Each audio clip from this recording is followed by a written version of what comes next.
Hello everyone, welcome to my channel. तो आज की इस वीडियो में हम सादा ब्लाउज की कटिंग करना सिखाएंगे। Size 30 inch. तो चलिए इसको किस तरह से कटिंग करते हैं। तो यहाँ पर हमने पेपर लिया है, पेपर पर ही आप लोगों को सिखाएंगे कि किस तरह से सादा ब्लाउज की कटिंग करते हैं, ठीक है। तो अब हम यहाँ पर सबसे पहले आधा इंच पर निशान लगाएंगे ऊपर शोल्डर सिलने के लिए। और यहाँ पर हमारी ब्लाउज की लंबाई 12 इंच है, जिसमें हमें नीचे के लिए 1.5 इंच का मार्जिन लेना है फोल्ड करने के लिए। तो एक निशान हम 12 इंच पर लगाएंगे और दूसरा निशान हम 13.5 इंच पर लगाएंगे, ठीक है। तो इस तरह से एक सीधी लाइन खींचेंगे।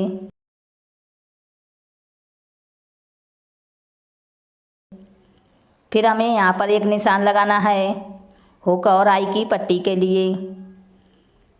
तो यहाँ पर भी एक सीधी लाइन खींचेंगे। अब हम यहाँ पर गले की चौड़ाई नापेंगे। तो गले की चौड़ाई हमारी 4 इंच है, तो 4 को आधा करेंगे। तो यहाँ पर हमें 2 इंच पर निशान लगाना है। गले की चौड़ाई ज़्यादा नहीं लेनी है, ठीक है, नहीं तो आपके जो शोल्डर हैं वो उतर सकते हैं, क्योंकि ये छोटे साइज का ब्लाउज है। फिर हम यहाँ पर गले की लंबाई नापेंगे। गले की लंबाई हमारी 5 इंच है और आधा इंच का मार्जिन लेंगे। तो 5.5 इंच पर हमें निशान लगाना है। और यहाँ पर हल्की सी गुलाई कर देना है। फिर हम यहाँ पर शोल्डर की चौड़ाई नापेंगे।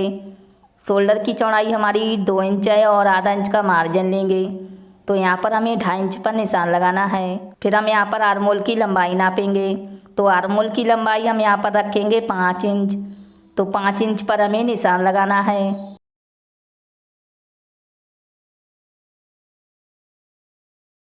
अब हम यहाँ पर सीने की चौड़ाई नापेंगे। तो सीने की चौड़ाई हमारी 30 इंच है।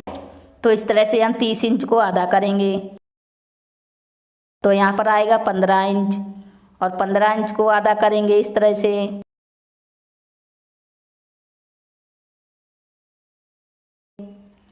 तो यहाँ पर आएगा 7.5 इंच। तो 7.5 इंच पर हमें निशान लगाना है और इस तरह से 2 इंच का मार्जिन लेंगे। तो यहाँ पर भी निशान लगाएंगे। यहाँ पर हमें 1 इंच पर निशान लगाना है और इस तरह से आर्म होल की गुलाई कर देंगे। अब हम क्या करेंगे, कमर की चौड़ाई नापेंगे। तो कमर की चौड़ाई हमारी 26 इंच है। तो इस तरह से 26 इंच को आधा करेंगे। तो यहाँ पर आएगा 13 इंच। फिर हम यहाँ पर 13 इंच को आधा करेंगे। तो यहाँ पर आएगा 6.5 इंच, जिसमें हमें 1 इंच प्लेट के लिए मार्जिन लेना है। तो 7.5 इंच पर निशान लगाएंगे और 2 इंच का यहाँ पर मार्जिन लेंगे। फिर हम इस तरह से दोनों निशान को मिला देंगे। तो यहाँ पर हमने निशान लगा दिया है। अब हम क्या करेंगे, प्लेट का निशान लगाएंगे। तो जो हमारा आधा इंच का मार्जिन है वहाँ से छोड़ के हम प्लेट की चौड़ाई 3.5 इंच रखेंगे और लंबाई 4 इंच रखेंगे। तो इस तरह से एक सीधी लाइन खींचेंगे। और यहाँ पर जो हमारी प्लेट की चौड़ाई है वो 1 इंच लेंगे। तो आधा इंच पर हमें इस साइड में निशान लगाना है, आधा इंच हम इस साइड में निशान लगाएंगे और तिरछे में लाइन खींचेंगे।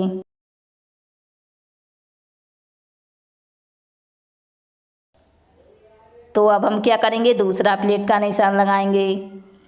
तो यहाँ पर हमें 4 इंच पर निशान लगाना है और 2 इंच का यहाँ पर गैप लेंगे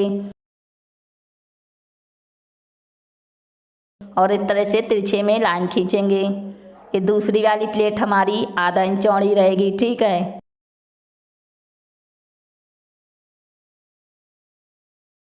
तो अब हम क्या करेंगे, तीसरा प्लेट का निशान लगाएंगे। तो यहाँ पर हमें 4 इंच पर निशान लगाना है और 2 इंच का यहाँ पर गैप लेंगे और इस तरह से तिरछे में लाइन खींचेंगे। ये तीसरी प्लेट भी हमारी आधा इंच चौड़ी रहेगी, ठीक है।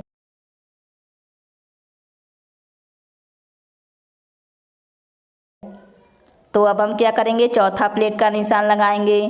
तो यहाँ पर हमें 2 इंच का गैप लेना है और इस तरह से तिरछे में लाइन खींचेंगे।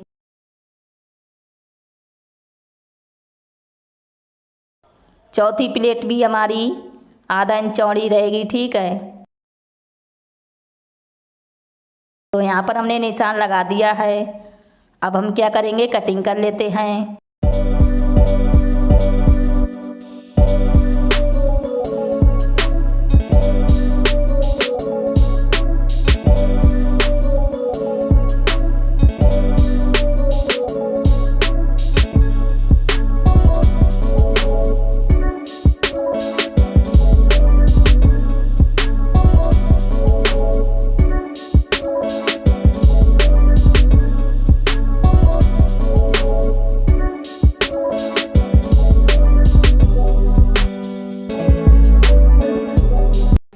तो यहाँ पर हमारी आगे वाले पल्ले की कटिंग हो गई है।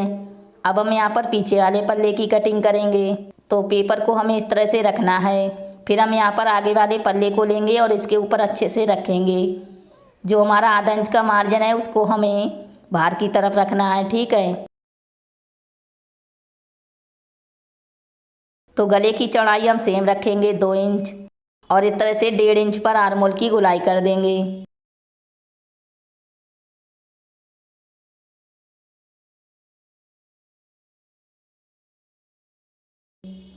और यहाँ पर भी निशान लगाएंगे।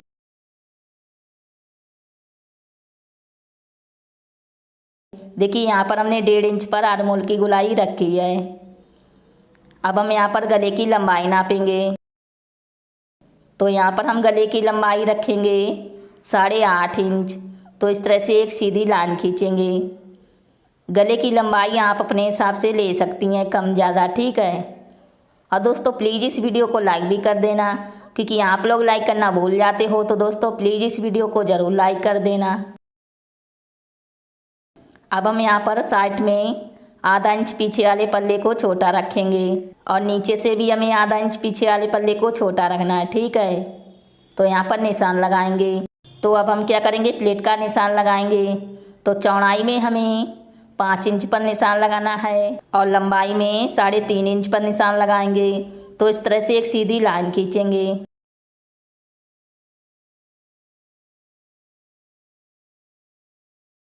प्लेट की चौड़ाई हमारी 1 इंच रहेगी, ठीक है।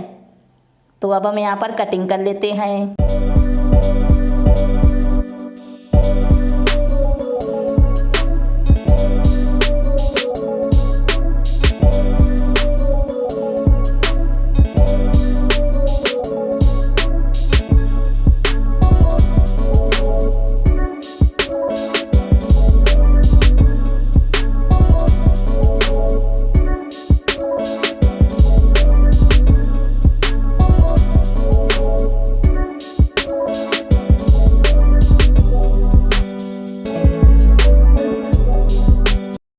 तो इस तरह से हमारी पीछे वाले पल्ले की भी कटिंग हो गई है।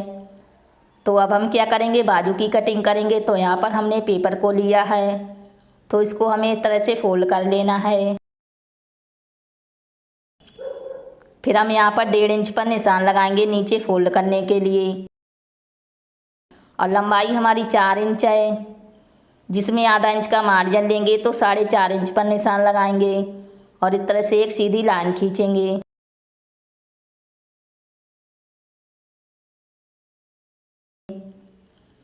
फिर हम यहाँ पर बाजू की चौड़ाई नापेंगे। तो बाजू की चौड़ाई हमारी 10 इंच है, तो 10 को आधा करेंगे तो 5 इंच पर हमें निशान लगाना है। और यहाँ पर 2.5 इंच पर निशान लगाएंगे और इस तरह से बाजू की गोलाई कर देंगे। फिर हम यहाँ पर बाजू की चौड़ाई नापेंगे। तो बाजू की चौड़ाई हम 6.5 इंच रखेंगे। तो 6.5 इंच पर हमें निशान लगाना है और 2 इंच का यहाँ पर मार्जिन लेंगे, ठीक है। और यहाँ पर हमें आधा इंच की गहराई देनी है।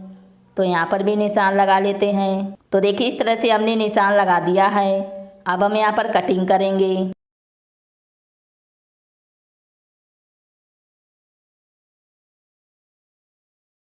और जो हमने आधा इंच पर निशान लगाया है आगे की तरफ, तो यहाँ पर भी कटिंग कर लेंगे। ये वाला हिस्सा हमारा आगे की तरफ रहेगा, ठीक है, आगे वाले पल्ले की साइड। तो यहाँ पर हमारी बाजू की कटिंग हो गई है और यहाँ पर आगे वाले पल्ले की कटिंग हो गई है। और इस तरह से हमने पीछे वाले पल्ले की कटिंग कर ली है। और इसी तरीके से कपड़े पर कटिंग की जाती है, ठीक है। तो दोस्तों उम्मीद करती हूँ कि ये वीडियो आपको ज़रूर पसंद आई होगी। पसंद आई है तो लाइक शेयर सब्सक्राइब करना ना भूलें और बेल आइकन को भी दबा दें, जिससे हमारी आने वाली वीडियो आप तक पहुंच सके। और मैं मिलती अपनी अगली वीडियो में, तब तक के लिए बाय बाय। आखिर तक वीडियो देखने के लिए थैंक यू।